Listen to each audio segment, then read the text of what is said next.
Vous êtes célibataire en ce moment et vous en avez marre des applications de rencontres. Vous avez l'impression d'utiliser votre temps, votre énergie, votre argent et que vous ne rencontrez pas de mecs bien, que vous faites des dates mais que ces derniers sont peu satisfaisants, qu'ils sont usants et ça peut même provoquer chez vous une envie de véritablement mettre de côté les rencontres pour un temps, une sorte de trop-plein, une sorte de saturation et je peux tout à fait le comprendre.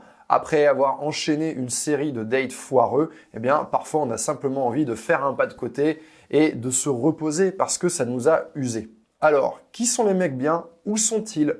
Comment fonctionnent-ils? Comment on peut les rencontrer? C'est ce qu'on va voir dans cette vidéo pour mettre fin à cet engrenage. Ce que j'appelle un mec bien, ici, dans cette vidéo, c'est avant tout un homme qui est éduqué. Alors, je vous arrête tout de suite, je parle pas d'un mec qui a fait un doctorat et qui a un haut niveau d'études, je parle d'un homme qui est éduqué à la vie en société, qui a une éducation sentimentale avec un certain rapport aux femmes et qui va avoir un certain savoir-être. Voilà l'éducation dont je parle.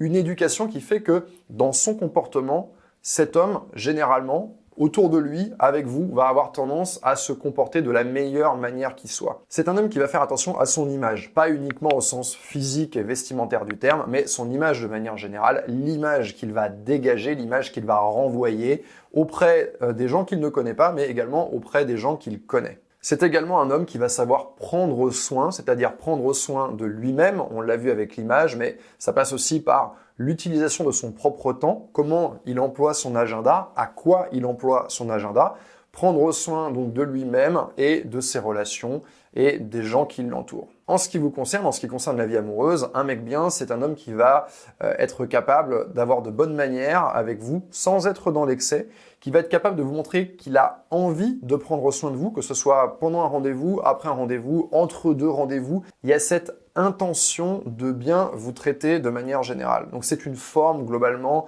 même s'il n'est pas nécessairement intéressé ou pas encore amoureux de vous, il y a quand même un minimum de comportement et de savoir-vivre. Finalement, ce que vous pouvez attendre d'un mec bien en termes de comportement dans un rendez-vous, c'est ni plus ni moins le comportement que vous allez avoir à l'égard de vos propres amis que vous fréquentez, avec qui vous allez prendre des verres, avec qui vous allez au restaurant. Eh bien, vous vous comportez bien, vous avez une certaine bienveillance, une certaine bonne intention vis-à-vis d'elle. Eh bien, c'est exactement la même chose dont on parle ici.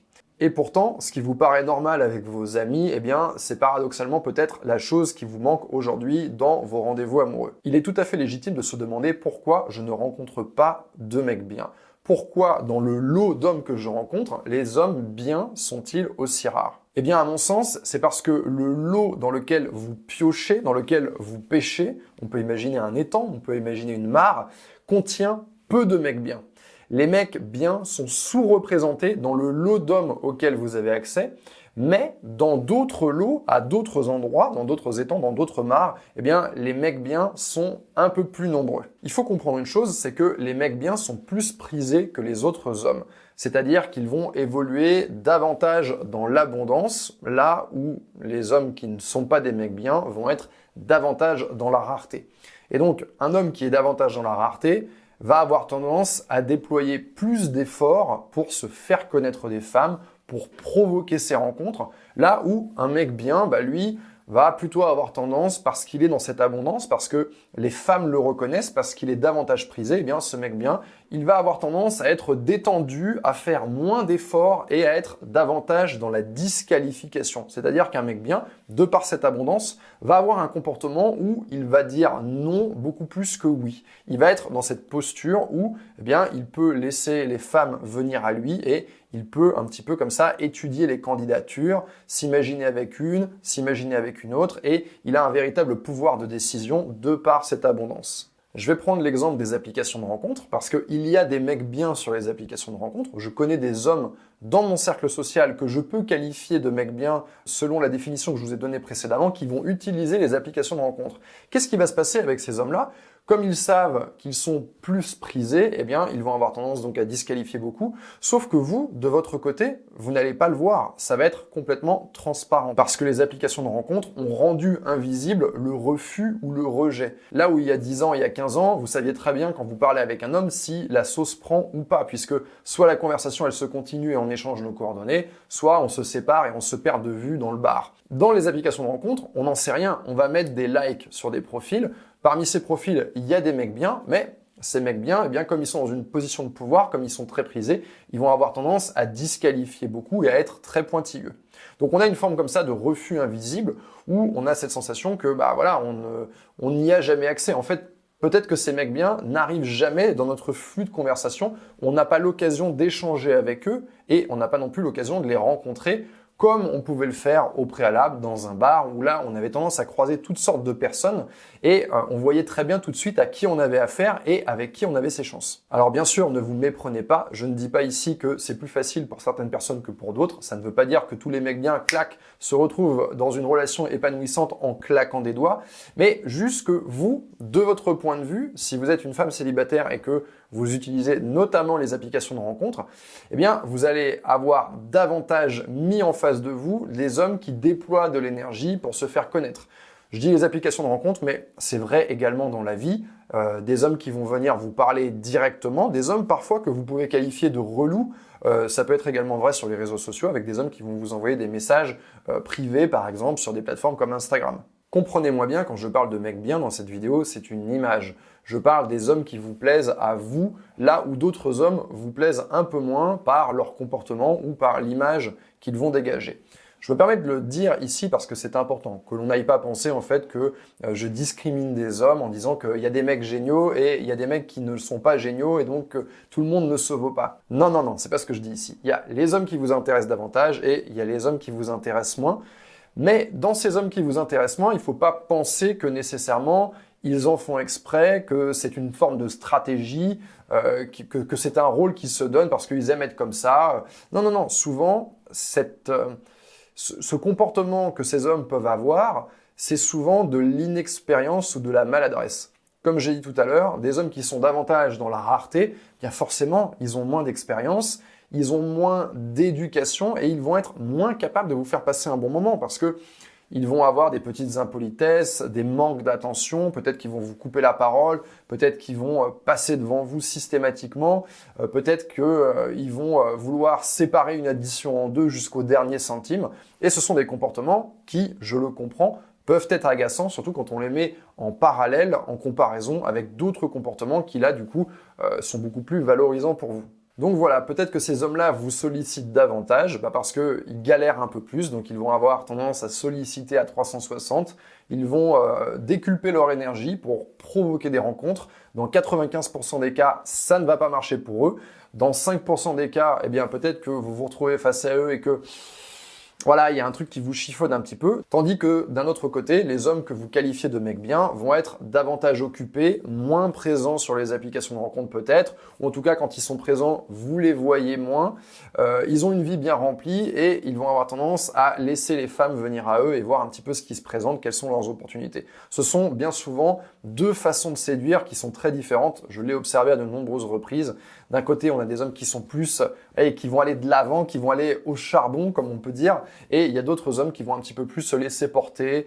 Est-ce que je sors? Off, non, j'ai pas tellement envie, j'ai pas le temps, demain je suis très occupé. Puis si je sors, je vais dans un endroit où finalement les rencontres vont être assez simples et il se passe des choses sans vraiment que j'y prête attention. Maintenant qu'on a parlé de tout ça, rentrons dans le vif du sujet. Comment je fais pour changer de l'eau, si je reprends l'image que j'ai dit tout à l'heure, et rencontrer davantage de mecs bien?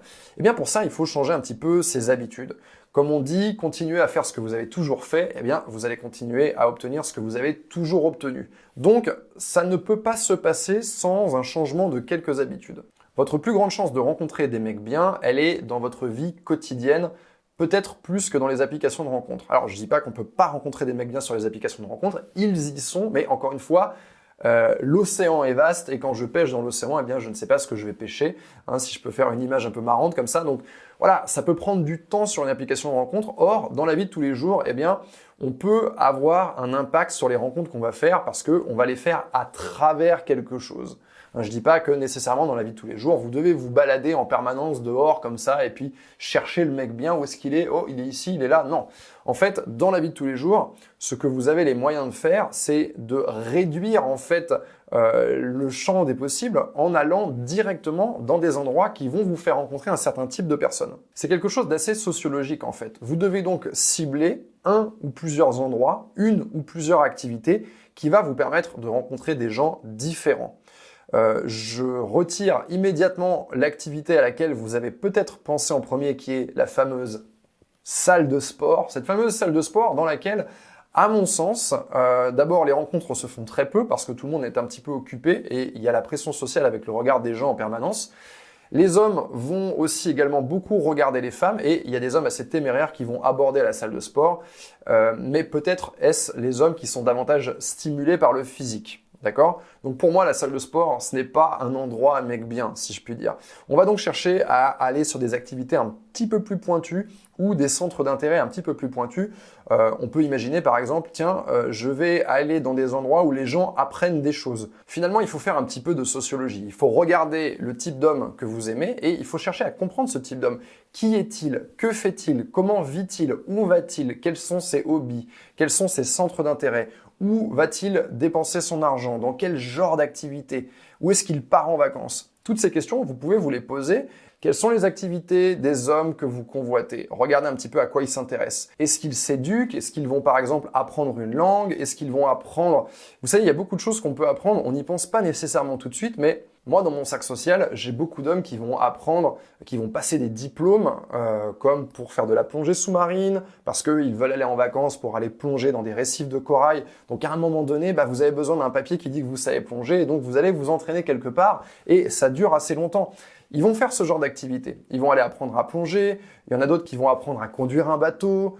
On peut penser à des activités physiques type groupe de course à pied, où là, on peut sociabiliser avec les gens, on peut y aller, on peut se présenter, on connaît personne, mais c'est pas grave. Dans toutes les grandes villes, il y a des groupes comme ça où les gens se retrouvent, ils vont faire du crossfit, ou ils vont faire de la course à pied, ou d'autres sports comme ça en groupe avec aussi cette envie de sociabiliser. C'est pas juste un sport qu'ils vont faire dans leur coin, avec un casque sur les oreilles et courir sur un tapis. Et vous pouvez ensuite appliquer la même logique au lieu de sortie, au lieu où on va aller passer du temps. Donc, où est-ce que ces mecs bien se sentent à l'aise? Où est-ce qu'ils ont envie de passer du temps?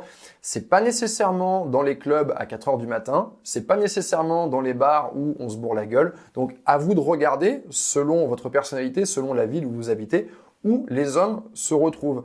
Et ça, eh bien, ça nécessite d'explorer un petit peu. Peut-être que le bar où vous avez tout le temps l'habitude d'aller, peut-être que c'est pas là que vous allez faire des rencontres intéressantes et peut-être qu'il faut aller chercher d'autres endroits. Un petit peu comme si vous arriviez dans une nouvelle ville et que vous étiez, toute nouvelle, touriste un petit peu avec cette idée de découverte et vous allez regarder un petit peu toutes les options. Forcément, il y a des trucs qui vont pas vous plaire, mais vous allez découvrir autre chose en faisant cette exploration.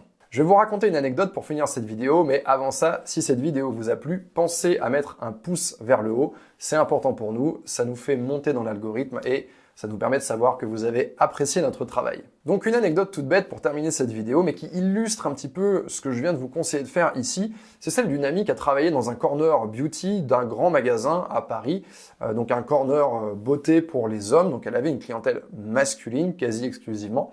Et ça lui a permis en fait comme ça, au cours des 2 ans où elle a travaillé là, en fait, de discuter avec énormément d'hommes.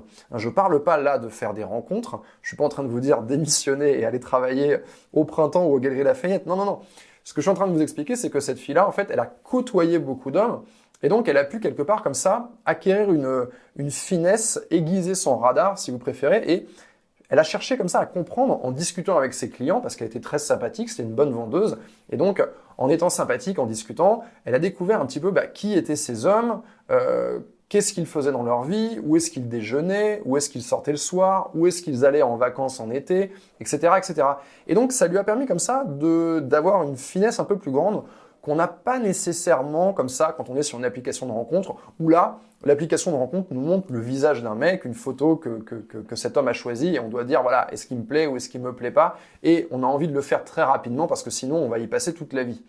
On ne connaît pas véritablement une personne quand on voit passer une photo, mais elle a eu cette expérience-là qui lui a permis un petit peu comme ça de découvrir, ok, comment je peux faire pour rencontrer ce genre d'homme qui vient dans ma boutique, où est-ce que je peux les recroiser? Et finalement, c'était assez simple pour elle parce que de par ces discussions, elle a pu voir comme ça comment ces hommes occupaient leur temps et à quoi. Et ça, c'était une expérience qui était très intéressante pour elle parce que ça lui a permis de constater que les hommes qu'elle voyait, et en particulier les hommes qui pouvaient l'intéresser, eh bien, ce n'étaient pas des hommes qu'elle croisait aujourd'hui dans son quotidien, au-delà de son travail, bien entendu, puisqu'elle les avait en face à face, mais que dans sa vie, en général, elle n'avait pas accès à ces hommes-là, qu'elle ne les croisait pas, elle ne savait pas tellement où les croiser. Donc, ça lui a permis comme ça, véritablement, de changer un petit peu ses habitudes de sortie et d'aller dans des endroits différents, de parler à des personnes différentes et donc de faire des rencontres qui étaient peut-être plus satisfaisante pour elle. On arrive à la fin de cette vidéo. Si cette thématique vous intéresse, que vous avez envie de rencontrer et de séduire un homme qui sort du lot,